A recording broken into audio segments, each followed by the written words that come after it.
What is the latest you can tell us on Joel Embiid's status? He's still hurt. The Sixers will not have either Joel Embiid or Paul George. As you see there on the screen, Embiid is going to miss his third straight game with right knee soreness tonight against Detroit. There's no structural issues with it. Now remember, this is the other knee from the one that's given Embiid problems the last couple years. And the same could be said for Paul George. Welcome back to another episode of Podcast P. He still needs another week to strengthen that left leg, that left quad after he had off-season knee surgery. He's yet to play this season. Paul George and Joel Embiid need to retire. I know their injuries aren't serious, but that just proves my point. With minor injuries, Joel Embiid has only played in 6 games and won't be ready for at least a week.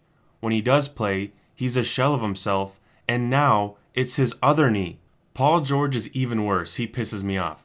What has he been doing all offseason? You play basketball 2.5 hours a day, 3 hours a day. What are you doing the other 21 hours? He had arthroscopic knee surgery in July.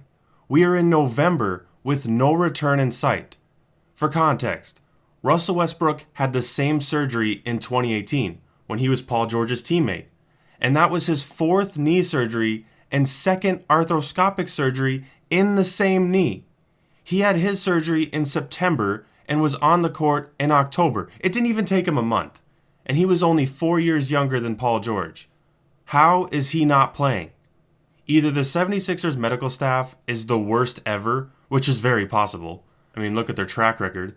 Or Paul George has just given up. And I think it's both. Just remember, this is the same Paul George that came back after snapping his leg. Something wrong with that picture.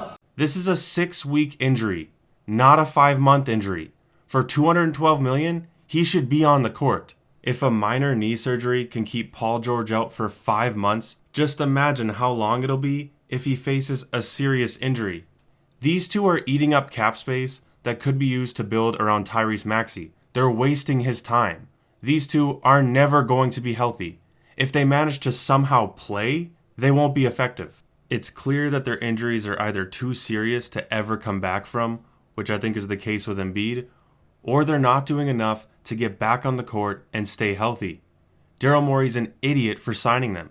We can have sympathy for injuries while acknowledging that there's no reason these two continue to play basketball. The Sixers have too much talent to waste any more time on Joel Embiid and Paul George. It's over. For the Sixers, it's time to build around Tyrese Maxey. And for God's sake, fire your medical staff.